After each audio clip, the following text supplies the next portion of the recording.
Kata Nabi, hampir saja seluruh umat muslim ini diperebutkan bak seperti makanan. Hampir saja seluruh umat muslim ini diperebutkan seperti makanan oleh orang-orang yang memang sangat kelaparan seperti bak binatang buas. Kemudian faqala qailun wa min qillatin nahnu yawma idzin ya Rasulullah. Kata para sahabat, apakah ketika itu jumlah kami sedikit wahai Rasulullah? Dijawab sama Nabi, la bal antum kathir kagusa'is sail. Tidak, kata Nabi, jumlah kalian banyak seperti buih di lautan. Kemudian sahabat bertanya terus, kata Nabi, walakinnakum dhaif, tapi kalian lemah. Pertanyaannya adalah, mengapa kita lemah? Mengapa umat muslim, kata Nabi, di akhir zaman itu lemah? Kemudian disampaikan, kata baginda Nabi Muhammad sallallahu alaihi wasallam, penyebab kelemahan kalian terjangkit penyakit wahan, kata dia. Mahwal wahnu, apa itu wahan? Al wahnu hubbud dunya wa karahiyatul maut. Kata Nabi, wahan itu cinta dunia dan benci dengan kematian. Sampai di sini bisa dipahami Bapak Ibu? Hadis pertama. Hadis yang kedua, kata baginda Nabi Muhammad sallallahu alaihi wasallam, kata Nabi, tidak akan terjadi hari kiamat, kata Nabi, sampai orang muslim itu yang kuat menindas yang lemah, yang lemah menindas yang kuat, kata Nabi. Tidak akan terjadi hari kiamat yang keras menindas yang lemah tertindas oleh yang keras. Oleh sebagian ulama mengatakan, yang punya kekuatan menindas yang lemah, dan yang lemah selalu tertindas karena tak memiliki kekuatan. Bapak Ibu sekalian yang berbahagia, kita coba kuliti hadis ini terlebih dahulu. Hadis yang pertama, umat muslim di akhir zaman nampak di tengah kita hari ini. Jumlah umat muslim terbesar di dunia ada di negara Republik Indonesia. Jumlah terbesar. Jumlahnya banyak tak sedikit. Kalau digabungkan di dunia ini, itu Islam nomor 1, Islam tak nomor 2. Pertanyaannya banyak apa sedikit? Banyak. Tapi mengapa Nabi kata kita ni lemah? Kita ambil contoh, Saudi tunduk, Dubai tunduk, Kuwait tunduk, kemudian Oman tunduk, Bahrain tunduk. Pertanyaannya, Indonesia tunduk apa naik? Itu Bapak Ibu yang jawab, ya saya nak jawab tuh. Ini bukan apa namanya itu, ujian, bukan. Tapi kenyataannya begitu memang. Kata Nabi, tidak akan terjadi hari kiamat sampai kalian akan melihat umat muslim itu tunduk di tangan ahlul kufar. Tidak akan kalian temukan di akhir zaman umat muslim tegak berdiri kecuali mereka tunduk di hadapan ahlul kufar. Mesir diiming-imingi investasi sehingga dia tak bisa berbuat apa-apa. Kecuali Yaman, kecuali Iran, kecuali Turki, terlepas daripada hubungan politik yang mereka miliki. Sekarang kita rujuk kepada negara-negara yang tadi lemah, yang tunduk tadi. Apa yang kurang dari mereka? Tak ada. Duit melimpah. Dubai dari minyak 40%, 60%-nya dari pariwisata. Saudi 60% daripada minyak, sisanya dari tempat-tempat yang tidak terduga. Dari haji, umroh banyak sekali. Pertanyaannya, mengapa umat muslim masih belum mampu kuat? Ketika Palestina dibombardir habis-habisan. Siapa yang paling lantang berbicara?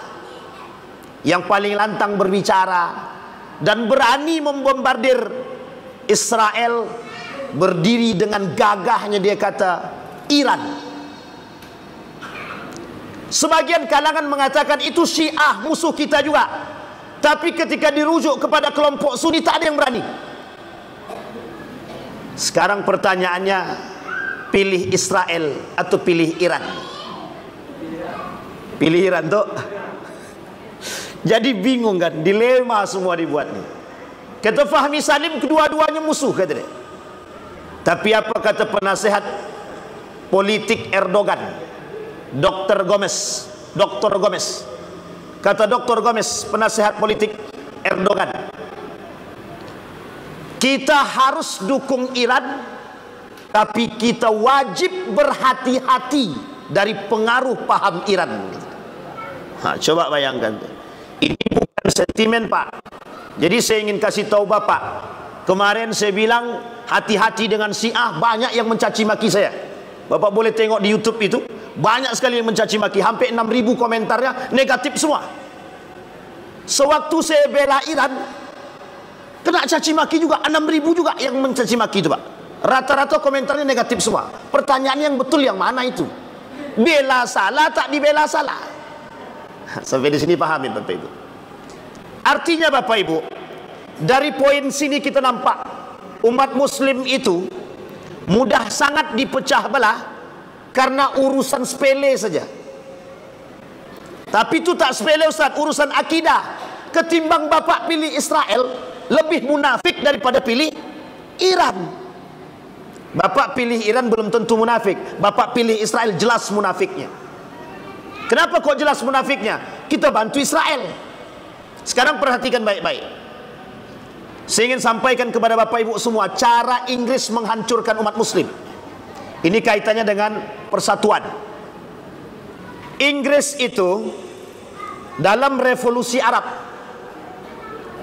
dia kerjasama dengan Sharif Hussein. Apa kata Inggris? Sharif Hussein, lo mau nggak memegang Hijaz? Yang ketika itu Hijaz itu Mekah Madinah di bawah kekuasaan Turki Utsmani. Tapi Sharif Hussein ketika itu seorang gubernur Hijaz. Singkat cerita kata Sharif Hussein, aku mau. Inggris kerjasama dengan Sharif Hussein, diberikan bantuan militer, semua Pak, senjata, duit dibantu. Tapi diam-diam Inggris kerjasama dengan Ibnu Saud.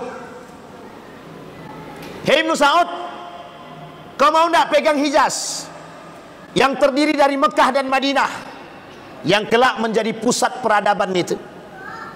Kata Ibnu Saud, mau. Ambil daripada Sharif Hussein. Berkelahi Pak, gara-gara kekuasaan antara Ibnu Saud dengan Sharif Hussein. Sharif Hussein gubernur Hijaz, Ibnu Saud seorang pedagang Nejat. Muslim kedua-duanya. Hanya gara-gara Inggris berkelahi dia Pak. Satu. Sekarang yang kedua, ada namanya Abdullah As-Sabah, provokator handal pada masanya. Jadi Bapak Ibu, ada satu hadis itu sahih. Kata Nabi, Umar bin Khattab itu ibarat pintu. Ibarat pintu itu apa maksudnya? Kata Huzaifah ibn Yaman, atadruna man huwal bab? Tahu kalian siapa pintu yang dimaksud oleh Nabi? Tidak ada yang tahu Pak, sahabat Nabi tidak ada yang tahu. Oleh Huzaifah dikata, huwa Umar bin Al-Khattab, dia Umar bin Khattab. Bapak Ibu, Umar meninggal dunia, meninggal Umar, semua fitnah itu keluar bagaikan air dari keran. Bapak Ibu lihat keran yang sudah airnya menumpuk, tak keluar ketika ditutup, ketika dibuka mengalir sederas mungkin. Begitulah fitnah yang terjadi setelah wafatnya Umar bin Al-Khattab. Apa fitnah yang paling besar di tengah umat muslim ketika itu? Al-iftiraqu bainal muslimin, perpecahan di tengah umat muslim. Kita lihat, ini saya bicara sejarah saja. Utsman bin Affan naik sebagai khalifah. 6 tahun masa kepemimpinan Utsman dicintai oleh masyarakat. 6 tahun terakhir masa akhir kepemimpinan, propaganda, provokasi, fitnah semua muncul untuk Utsman bin Affan. Apa fitnah yang paling berbahaya bagi Utsman bin Affan? Dituduh membuat Al-Quran. Apa kata para mereka? Utsman itu sudah menghapus ayat-ayat Al-Quran demi kepentingan politik dia. Sehingga tuduhan Utsman itu banyak. Korupsi, nepotisme, mendudukkan keluarga di posisi-posisi penting. Coba bayangkan. Sehingga apa yang terjadi? Abdullah bin Sabah melakukan provokasi terhadap umat muslim, terutama umat muslim yang ada di Mesir. Apa provokasinya? Yang tadi saya sampaikan. Ini nanti Bapak Ibu tarik saja benang merahnya ke keadaan kita hari ini. Singkat cerita Bapak Ibu sekalian yang berbahagia, Utsman bin Affan di demo. Beliau sedang baca Quran dalam rumah dia di Madinah. Sedang baca Quran. Selesai beliau baca Quran, Al-Quran masih di dada. Masuk 6 orang yang membunuh Utsman bin Affan. Satu persatu dia masuk. Masuk yang pertama dicekik lehernya, Pak. Pingsan Utsman bin Affan. Dikira mati, keluar dia. Masuk yang kedua, ditikamnya Utsman bin Affan 6 kali tikaman dengan menyebut, "Ya Allah, aku serahkan tubuh Utsman kepadamu." Sampai di sini bisa dipahami? Bisa Bapak Ibu lihat kalimat pentingnya? Ya Allah, aku serahkan tubuhnya Utsman kepada engkau. Masuk ajudan Utsman, masuk orang ketiga. Ajudan Utsman membunuh orang yang kedua. Orang yang ketiga membunuh ajudan Utsman. Datang istri Utsman bin Affan, mengambil badan daripada sang suami, dipatahkan oleh orang ketiga tangan istri Utsman bin Affan. Masuk orang keempat, kelima dan keenam, mereka bertakbir kepada Allah, Allahu Akbar, untuk membunuh Utsman. Pertanyaannya, Muslimkah yang bunuh? Muslim. Dengan ucapan apa mereka bunuh? Allahu Akbar. Sampai di sini paham? Disinilah letaknya provokasi pertama di muka bumi dalam Islam, perpecahan umat muslim, mulai dari saat itu sampai hari ini dan sampai hari kiamat, sampai datangnya Imam Mahdi wa nuzul Isa alaihi salam. Kalau tak datang dua ini, tapi mesti datang, karena itu hadisnya sahih dan perkataan baginda Nabi Muhammad sallallahu alaihi wasallam, wa ma yantiqu anil hawa illa wahyun yuha. Nabi tak mungkin bohong, maksum. Semua yang disampaikan Nabi wahyu. Maka kelak umat muslim ini bersatu dalam satu bendera, Imam Mahdi wa nuzul Isa alaihi salam. Sampai di sini bisa dipahami? Baik, sekarang kita lihat. Meninggal Utsman bin Affan. Siapa yang tertuduh atas pembunuhan Utsman bin Affan? Berdiri tegak dengan gagah Aisyah, melakukan bukan provokasi. Aisyah terprovokasi. Dia kata bahwa yang membunuh Utsman bin Affan adalah orang suruhan Ali bin Abi Thalib. Karena orang yang di Mesir itu mengaku pengikut Ali. Sampai di sini paham ya Bapak Ibu ya? Singkat cerita, singkat terus nih, terjadi perang antara Ali bin Abi Thalib dengan Aisyah. Nama perangnya perang Jamal. Tidak terjadi pertumpahan darah, tapi kata Nabi, Ali engkau akan menang atas diri dia. Sehingga betul Ali menang atas Aisyah, dan Aisyah diberikan tempat wewenang untuk tinggal tetap di Madinah. Ali bin Abi Thalib memindahkan kerajaan atau khalifah ke Kufah, Babilonia, Irak sekarang. Sampai di sini bisa dipahami Ibu ya? Kufah, Irak sekarang. Kemudian Muawiyah ibn Abi Sufyan yang ditetapkan atau yang ditempatkan di Damaskus, Syam sekarang, ditempatkan di Damaskus sebagai gubernur di sana, meminta dan memaksa Ali bin Abi Thalib, aku tidak akan berbaiat kepada Ali sampai Ali mengeksekusi mati pembunuh Utsman ibn Affan. Ali tak tahu sama sekali. Ali datang terakhir, pembunuhnya sudah tidak ada. Kemana Ali mau cari tahu? Orang yang melihat tak nampak, semua pengkhianat, pendusta. Ali tak bisa katakan. Apa kata Muawiyah? Aku tak mau tahu, pokoknya cari dan eksekusi mati. Coba bayangkan Pak. Jadi Ali bin Abi Thalib itu posisinya sangat dilema dan sangat sulit. Sehingga kata Ali bin Abi Thalib, Muawiyah ini berkhianat karena dia tak mau berbaiat kepada Ali bin Abi Thalib yang disepakati oleh para sahabat Nabi yang masih hidup ketika itu. Singkat cerita, terjadi perang antara Ali dengan Muawiyah. Apa nama perangnya Bapak Ibu? Nama perangnya Perang Siffin.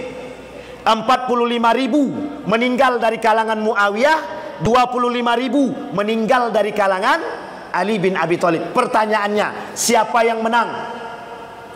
Siapa yang menang Bapak Ibu? Ali atau Muawiyah? Dari kalangan Ali 25.000 yang meninggal. Dari kalangan Muawiyah 45.000 yang meninggal. Yang menang yang mana? Ali bin Abi Thalib. Pertanyaannya, selesaikah sampai di situ? Tidak. Kata Muawiyah, aku ni mesti kalah. Oleh Muawiyah diambil tombak, diambil Al-Quran, diikatlah Al-Quran di situ, diangkat sebagai bentuk arbitrase at-tahkim, perdamaian. Hasil negosiasi antara pihak Ali dengan pihaknya Muawiyah, termasuk negosiatornya adalah Abu Musa al-As'ari. Bapak Ibu, 45.000 tambah 25.000, berapa jumlahnya? 70.000. Pertanyaannya, mati sia-sia atau mati betulan? Mati betulan Pak, tapi sia-sia matinya Pak. Kenapa kok sia-sia? Mereka berkelahi sesama muslim Pak, sesama muslim, hanya karena provokasi Abdullah bin Sabah. Coba bayangkan, sekarang umat muslim dibuat begitu, diprovokasi agar kita berkelahi. Pada masanya Pak, kita merasakan betul umat muslim ini diadu domba betul antara satu dengan yang lain. Muhammadiyah, NU, Persis dan lain sebagainya. Berkelahi kita di situ. Pokoknya aku tak akan masuk masjid itu. Itu masjid Muhammadiyah, tidak sejalan dengan akidah aku. Pokoknya aku tak mau masuk masjid itu. Masjid itu NU, selalu pakai kunut, bid'ah. Habis berkelahi. Cuma gara-gara kunut kita berkelahi. Rupanya dua-duanya tidak sholat subuh.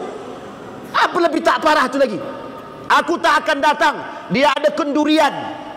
Aku tak akan datang, dua-duanya tak makan. Tanggung lapar sekali. Sampai di sini paham Pak? Hanya karena persoalan furu'iyah. Tapi Bapak Ibu, itu bahasa kita yang furu'iyah. Tapi bahasanya orang barat tidak furu'iyah. Itu kerjaan orang barat Pak, untuk menghancurkan kita, biar kita lemah, biar kita berpecah belah. Dulu, nanti kita lihat siapa antek-anteknya orang-orang orientalis itu di tengah kita. Nanti dapat tuh Pak, nampak sekali. Singkat cerita Bapak Ibu, berkelahi Ali dengan Muawiyah, menang Ali, terjadi perdamaian. Tapi kekhalifahan belum diberikan kepada Muawiyah. Balik Ali ke Kufah, Muawiyah pun balik ke Syam, Damaskus. Di tengah perjalanan ini cikal bakal keluarnya aliran sesat yang disebut dengan Syiah dan Khawarij. Syiah menganggap diri dia betul. Pokoknya selain daripada Syiah itu sesat. Berarti kita ni sesat. Ini tak ada kaitannya perang Iran dengan Israel ya. Ini kelompok yang muncul. Syiah menyesatkan kita. Kata Syiah, Sunni itu pendusta. Kata Sunni begitu juga. Syiah itu pendusta, kata dia. Tapi Bapak Ibu, Syiah pernah berjaya pada masanya oleh dinasti Safawiyah yang kelak menjadi dinasti yang berkhianat kepada Turki Utsmani. Singkat cerita lagi, muncul kelompok kedua, namanya Khawarij, yang membunuh siapapun yang tak sejalan dengan mereka. Dulu benih-benih pemikiran Khawarij ini sampai ke Indonesia. Bapak Ibu mungkin pernah dengar yang sudah tua-tua, ada namanya LDII, bukan, DII-TII. Tahu DII-TII? Daulah Islam Indonesia. Itu dulu yang masuk DII, keluar daripada TII ditembak mati. Kalau tak sejalan, pokoknya tembak. Bashar Assad, pimpinan Suriah pada masanya, mewajibkan militer kepada anak muda. Setelah mereka wajib militer, tidak ada kewajiban solat bagi para militer. Sesat apa tidak? Bashar Assad Syiah. Bashar Assad Syiah. Sampai di sini paham Bapak Ibu? Sekarang kita lanjut cerita sejarah. Terjadi perpecahan di kalangan umat muslim. Yang berantem siapa? Umat muslim dengan muslim. Tak ada orang lain, tak ada. Kemudian Ali balik ke Kufah. Kemudian terjadi perang selanjutnya. Sebelum Ali ingin memerangi Muawiyah kembali, terjadi perang selanjutnya dengan perangnya kaum Khawarij yang dikenal dalam sejarah perang Nahrawan. Nah, nanti kapan-kapan Bapak Ibu minta sama ketua untuk kaji itu perang-perang yang saya sebut tadi. Itu cikal bakal kelompok sesat di muka bumi ini yang berdampak negatif sampai akhir zaman. Dan itu bahaya, sangat bahaya. Singkat cerita Bapak Ibu, umat muslim terpecah belah di sini. Disinilah mulai cikal bakal pertama umat muslim terpecah belah. Maka lahir kelompok ketiga dari hal yang serupa, nama kelompok itu Murji'ah. Siapa Murji'ah itu? Yang menganggap dosa besar itu sepele, tidak dosa besar, tergantung pada hati dia. Misal, kalau hati dia tetap beriman pada Allah, sekalipun dia tak solat, sekalipun dia tak berhijab, itu urusan dia dengan Allah, itu tidak dosa besar. Sekarang saya tanya Bapak Ibu, ada tak pengikut itu sekarang? Bukan tak banyak lagi, banyak betul. Masih ingat kan Bapak Ibu? Paskibraka tak boleh pakai jilbab. Itu bagian Murji'ah itu Pak. Orang-orang pelaku Murji'ah begitu. Tak ada wajib jilbab. Nikah beda agama boleh. Agama semua sama benar. Itu bagian-bagian daripada Murji'ah itu. Nah, nanti kita sebut nama mereka itu. Itu adalah golongan-golongan liberalisme yang lahir di muka bumi ini, hanya bertujuan untuk memecah belah kita, untuk melemahkan iman kita. Siapa mereka? Munafik.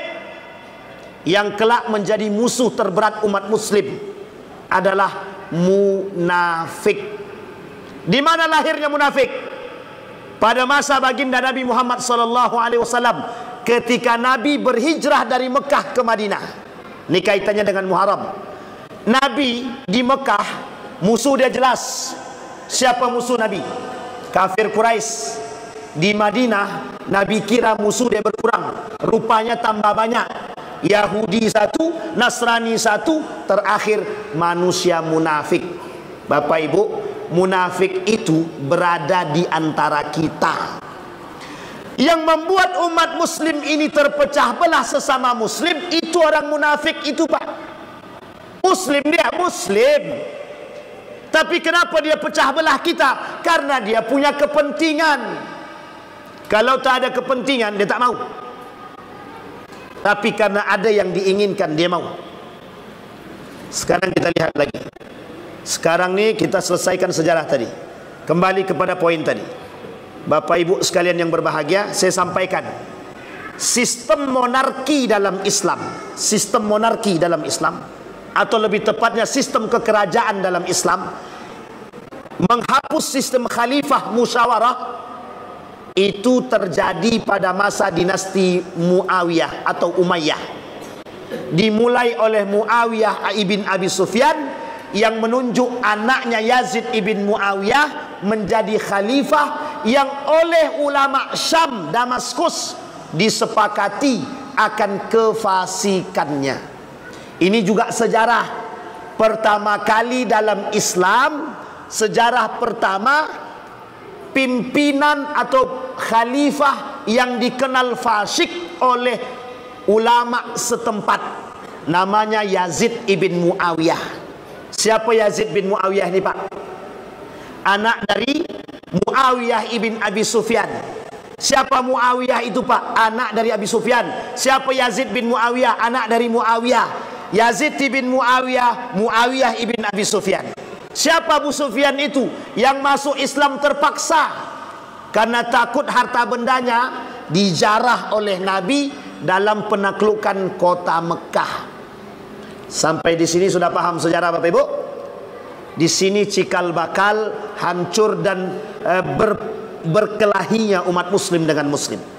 Sampai runtuh daulah atau dinasti Umayyah diambil paksa oleh dinasti Abbasiyah. Runtuh dinasti Abbasiyah diambil paksa oleh kerajaan-kerajaan muslim lainnya.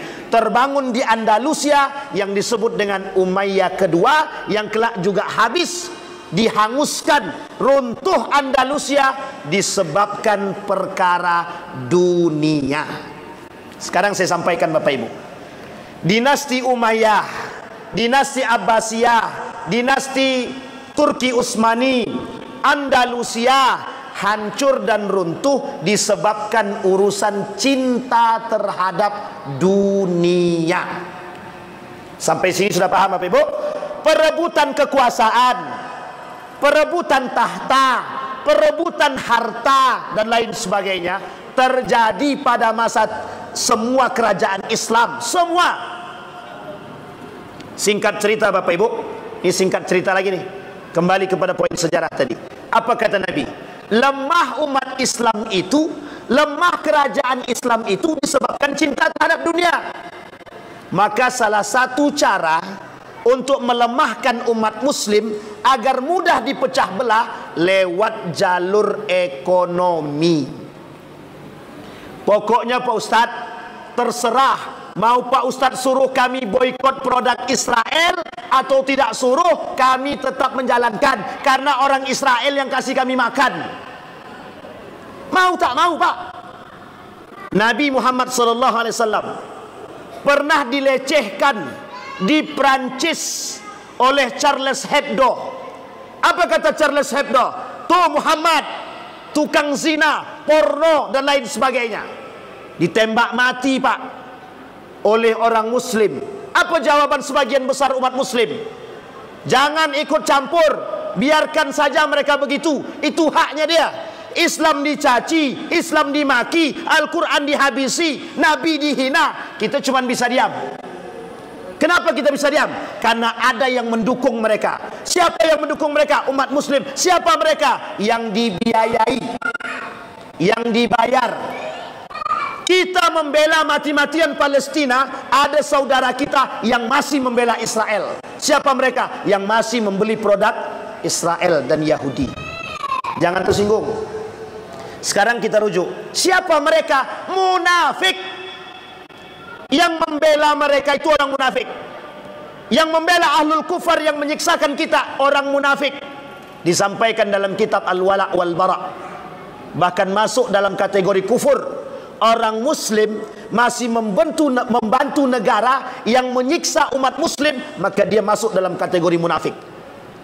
Bapak Ibu, perlu kita sampaikan Pak, setelah Kemal Atatürk naik menjadi presiden Turki yang merubah sistem khalifah di masa Turki Utsmani, apa yang dilakukan oleh Kemal Atatürk? Yang dilakukan oleh Kemal Atatürk, dihapus semua yang berbau-bau Islam. Dihapus, Pak. Dihapus. Bahasa Arab belajar tak boleh, baca Quran tak boleh, azan harus pakai bahasa Turki. Tidak boleh ada bau-bau Islam. 2017 saya keluar dari universitas, salah satu universitas, mengambil gelar S2. Tidak boleh lagi ketika itu menggunakan gelar yang ada Islamnya di belakang. Tidak boleh. Itu masuk dalam ranah radikalisme. Tidak boleh bawa Islam-Islam. Tidak ada lagi pendidikan agama Islam, tidak ada lagi ekonomi Islam. Sampai hari ini Bapak Ibu temukan itu. Dimulai pada masa tahun 2017, tidak boleh ada urusan Islam-Islam di belakang. Nanti umat yang lain juga sama, Pak. Dia buatnya sarjana ekonomi Kristen, kata dia. Itu bahasa mereka. Bapak Ibu harus paham. Siapa orang yang mengusung paham-paham seperti ini? Liberal. Siapa mereka? Munafik. Siapa mereka yang kerjasama dengan orientalis untuk mendapatkan PT? Mereka rela merubah akidah dan merusak kita, dan kita berantem di tengah kita, Pak. Sampai di sini bisa dipahami. Sekarang kita lihat dampak daripada perpecahan kita. Ini sebagian sejarah daripada apa yang saya sampaikan. Sekarang kita lihat apa dampak perpecahan umat muslim. Dampak perpecahan umat muslim, satu, umat muslim lemah selemah-lemahnya. Yang kedua, hilangnya perhatian muslim sesama muslim. Apa kata Syekh Hasim Al-Ash'ari dalam kitab Risalah Ahlus Sunnah wal Jamaah? Di hadis, ada 30 hadis tentang tanda datangnya akhir zaman. Beliau bilang begini. Poin pertama, tanda kiamat itu hilangnya perhatian muslim terhadap muslim. Padahal umat muslim terhadap muslim itu punya kewajiban. Hakul muslim alal muslim sittun. Kalau hak, Pak, berarti wajib. Kalau tak dilakukan berarti dosa. Bapak Ibu diundang makan kambing di masjid Al-Huda. Kalau tak datang tanpa uzur, bagaimana? Kalau sengaja tak datang, tidak sakit, tanpa uzur, dosa, Pak. Apalagi tetangga kita yang memanggil. Kembalikan pada poinnya, Pak. Apa kata Nabi? Kata baginda Nabi Muhammad SAW, kelak di akhir zaman itu perhatian umat muslim sesama muslim hilang. Terbukti, Pak, hari ini. Oh, itu Muhammadiyah bukan bagianku. Oh, itu NU bukan bagianku. Iftaraqa min ummati, kata Nabi. Kelak golonganku umat muslim ini, Nasrani 71, Yahudi 72, Islam 73. Semuanya masuk neraka kecuali satu, Ahlus Sunnah wal Jamaah. Pertanyaannya, kita disatukan dengan iman, kita disatukan dengan akidah, kita disatukan satu Tuhan, satu Nabi, satu Al-Quran. Kok bisa kita caci maki sama-sama? Yang satu mengkafirkan, yang satu mencaci, yang satu memaki. Akhirnya saling caci maki bolak-balik, Pak. Yang untung siapa? Yang untung, Pak, saya kasih tahu yang untung, Amerika. Yang untung siapa? Israel. Perhatikan kalimat ini, Pak. Tidak ada satupun negara manapun yang mau berjihad ketika fatwa jihad internasional dikumandangkan. Siapa yang mau pergi jihad?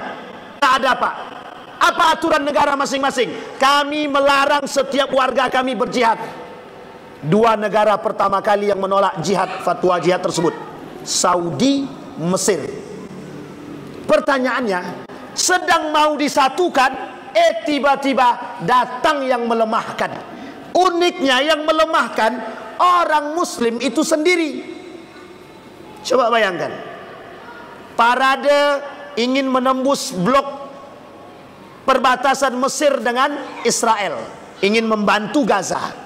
Berbondong-bondong umat muslim dari Mesir, Pak, oleh pemerintah Mesir. Yang datang, yang nampak kalau tujuannya untuk itu deportasi.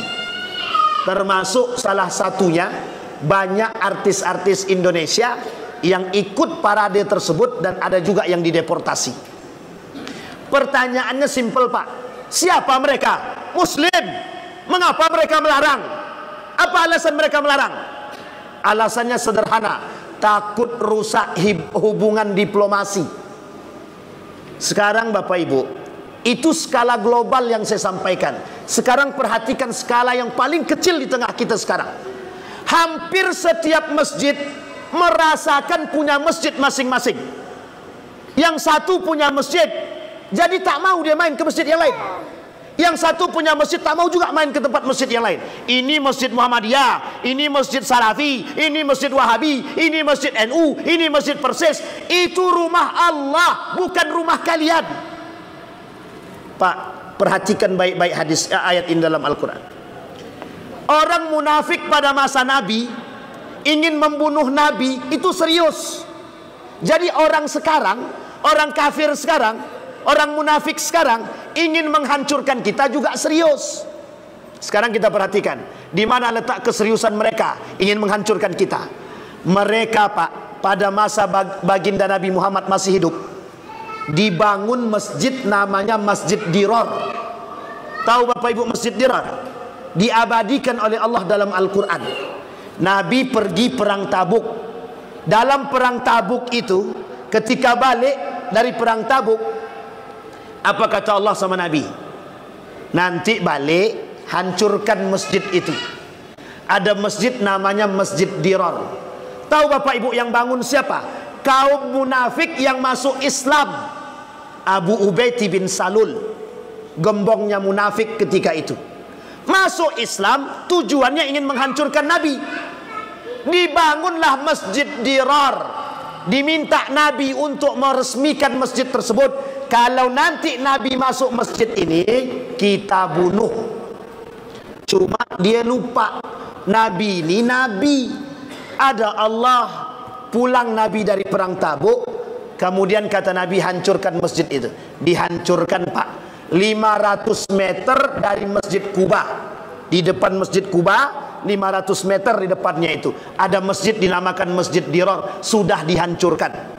Tujuan masjid itu dibangun hanya untuk memecah belah umat muslim dan membunuh baginda Nabi Muhammad SAW. Pertanyaan saya, ada enggak sekarang begitu? Ada enggak sekarang begitu yang membangun masjid untuk memecah belah umat? Kalau ada, beda tipis dengan Masjid Dirar. Sampai di sini paham Bapak Ibu? Harus kita pahami. Jadi Bapak Ibu sekalian yang berbahagia, betapa beratnya kita ketika ingin mengangkat persatuan, ternyata yang merusak bukan dari jauh, belakang kita sendiri Pak. Siapa mereka? Munafik. Maka Bapak Ibu sekalian yang berbahagia, inti poin sebelum kita tutup. Inti poin sebelum kita tutup. Allah bilang dalam Al-Quran, wa'tasimu bihablillah. Ingat kalimat ini Pak, wa'tasimu bihablillah. Kita diperintahkan menyambung silaturahim itu karena Allah. Kita diperintahkan bersatu itu karena Allah. Kita diperintahkan menegur saudara kita karena Allah.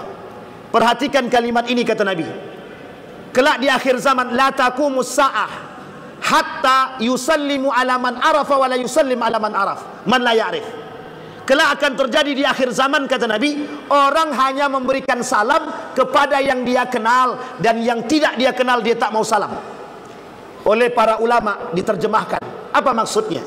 Kata para ulama, kelak banyak orang-orang yang hanya menegur golongan dia tak mau tegur golongan yang lain. Dan itu disampaikan Pak, itu kita alami hari ini.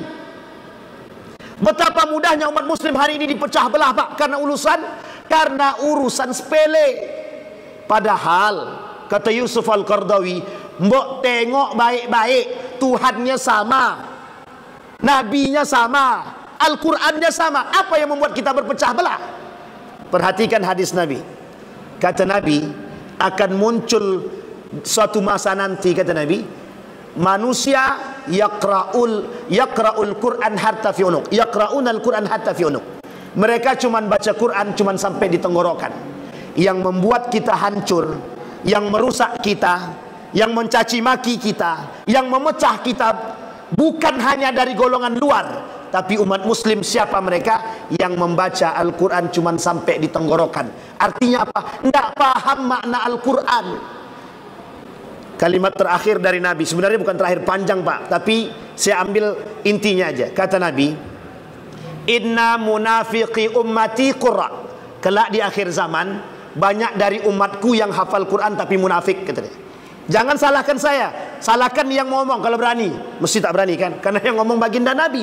Kata Nabi, kelak banyak orang-orang yang hafal Quran, mengerti Al-Quran, tapi dia munafik. Maksudnya apa? Yashtaruna bi ayati thamanan qalila. Banyak orang-orang dengan agama yang dia miliki, kelak mereka menjual agama demi kepentingan pribadi mereka sendiri. Artinya apa? Kita dipecah belah oleh mereka. Kita sudah bersatu, nanti ada tukang hasut. Jangan kau percaya kepada ustadz itu lagi, percaya aja kepada ustadz kami. Satu sana begitu juga, jangan kau percaya kepada ustadz itu lagi, percaya saja kepada ustadz kami. Pertanyaannya, tak bisakah kita bersama?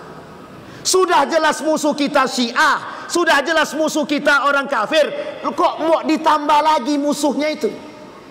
Sampai di sini paham Bapak Ibu? Kita ambil contoh paling sederhana, yang paling sederhana, dilematis sikapnya orang mukmin hari ini terhadap antara membela Israel ataupun Iran. Nggak perlu dilema Pak. Ini adalah cara mereka agar kita berpecah belah. Ini Pak, posisi bagi Amerika dalam urusan ideologi untuk merusak dan memecah belah kita. Yang membela Israel munafik, yang membela Syiah munafik. Terus siapa yang mau kita bela? Ketika Israel dibombardir, ketika Palestina dibombardir oleh Israel, mana negara-negara Sunni yang berani? Tidak ada selain daripada Yaman. Tidak ada Pak. Tiba-tiba datang Iran yang bertolak belakang dari kita pahamnya, yang memang punya permusuhan dengan kita pada masanya. Akhafud dararain, kata para ulama.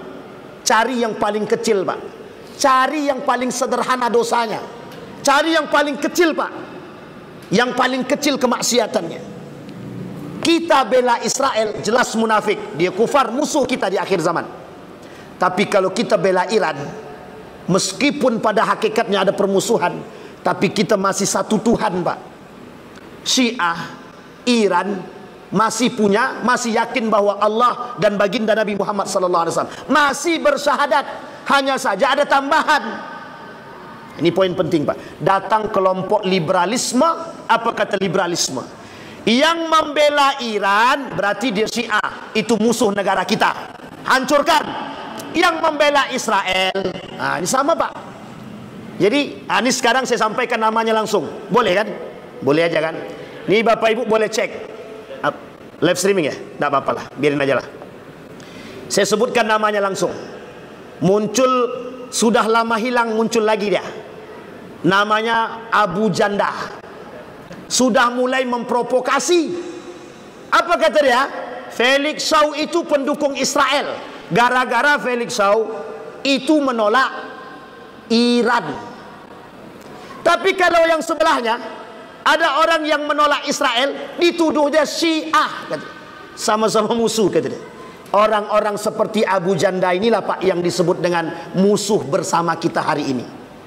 Dia Muslim tapi jadi musuh kita hari ini Pak. Kenapa? Munafik Pak. Dia hasut orang lain untuk mengatakan demikian. Sekarang pertanyaannya adalah, kita rujuk sejarah Pak. Yang bunuh Ali bin Abi Thalib hafal Quran Pak. Yang bunuh Utsman paham Quran Pak. Yang membunuh Al-Hasan paham Al-Quran. Yang membunuh Al-Husain apa tak lagi Pak. Yang membunuh Umar bin Khattab paham Quran. Pertanyaannya, betul apa tidak perkataan Nabi tadi? Orang munafik dari golonganku kelak qurra, kata Nabi. Uniknya kita hari ini semua mengatasnamakan agama, tapi semua bercampur aduk, semuanya sesat dan menyesatkan. Maka Bapak Ibu sekalian yang berbahagia, apa kata Syekh Hashim Al-Ash'ari? Berpegang teguh pada akidah yang baik itu wajib. Wajib sangat. Memperteguhkan iman di akhir zaman sangat wajib. Bahkan umat muslim di akhir zaman itu bak memegang bara api, kata Nabi. Saking sulitnya hidup. Kita sekarang Pak, sulit bagi kita untuk hidup sekarang. Yang salah tak nampak salah dia, yang betul tak nampak salah betul dia. Tak nampak betulnya. Salah dibenarkan, yang benar disalahkan. Pengkhianat dianggap jujur, yang jujur dianggap pengkhianat. Kita tak jelas sekarang. Maka poin pentingnya adalah di mana letak umat mukmin hari ini. Saya tak berbicara muslim Pak, tapi saya berbicara mukmin.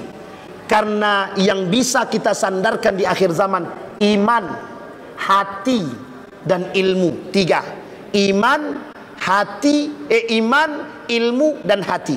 Kemana kita letakkan hati kita? Kalau kita umat muslim mau bersatu, maka kedepankan iman, kedepankan ilmu, kedepankan hati. Kalau kita kedepankan nafsu, kalau kita kedepankan apa namanya itu, asabiyah. Asabiyah itu fanatik, fanatisme, maka sampai kapanpun kita tak akan bersatu. Maka yang terakhir sebelum saya tutup, kita dipecah belah melalui satu suara, fanatisme golongan. Bapak Ibu, radikal terhadap agama wajib, tapi radikalisme terhadap agama salah. Apa maksudnya radikalisme itu? Ini berlebih Pak, ekstremis. Tapi kalau kita radikal mendalami ilmu agama, hukum dia wajib. Sekarang apa penting daripada fikih Pak? Fikih itu menyatukan semua umat. Ada yang mazhab Hambali, ada yang mazhab Hanafi, ada yang mazhab Syafi'i, ada yang mazhab Imam Abu Hanifah atau Imam Malik. Bersatu Pak, cuman karena perbedaan mereka berbeda, tapi hati mereka tetap bersatu. Sama Pak, itu yang ingin kita angkat hari ini. Fikih kenegaraan yang kita angkat. Bersatu dalam hati, berbeda mazhab biasa. Maka kata ketua tadi, ini masjid kita bersama. Betul Pak, masjid kita bersama. Rumahnya Allah, Baitullah. Tapi kalau kita sudah mengatakan itu rumahku, itu masjidku, itu masjid Sianu, sampai kiamat kita tak akan bersatu. Sampai kiamat. Sampai di sini bisa dipahami Bapak Ibu. Jadi kunci persatuan kita hari ini, memandang dengan mata, memandang dengan iman, dengan ilmu dan hati. Buka baik-baik. Sadarkan diri kita sekarang. Karena kita hari ini sedang diporak-porandakan. Maka Bapak Ibu sekalian yang berbahagia, kalau bukan kita, pertanyaannya, kalau bukan kita, siapa lagi? Maka di mana dasar pertama yang harus kita bangun? Dari masjid. Masjid ini sentral peradaban Islam. Masjid ini sentral persatuan Muslim. Jadi jangan lagi dimau dikotak-kotak oleh siapapun. Kalau ada orang yang datang mengkotak-kotakkan kita, mohon maaf, usir dia Pak. Kalau ada orang yang datang mau mengkotak-kotakkan kita, kata Nabi, nampak kalian orang Khawarij, bunuh, kata Nabi. Cuman kita tak boleh bunuh di Indonesia Pak, ada undang-undangnya Pak. Sampai di sini bisa dipahami Pak. Jadi sebegitulah kerumitnya masalah kita hari ini, dan mereka senang kita dipecah belah. Dan alhamdulillah melalui tahun baru ini Bapak Ibu sekalian yang berbahagia, kita lihat ada banyak para ulama sekarang mengajak pada satu sisi. Apa kata para ulama? Yuk kita bersatu, yuk kita lihat saudara kita Israel membunuh Palestina, dengan Palestina kita bersatu. Karena mohon maaf Bapak Ibu, kelak akhir zaman, akhir hijrah kita umat muslim mukmin ini ada di Palestina. Jadikan Palestina ini poros persatuan kita. Kesampingkan ideologi, tapi tetap berhati-hati. Tumbuhkan persatuan untuk melihat, jauhkan perbedaan tanpa ada persaingan.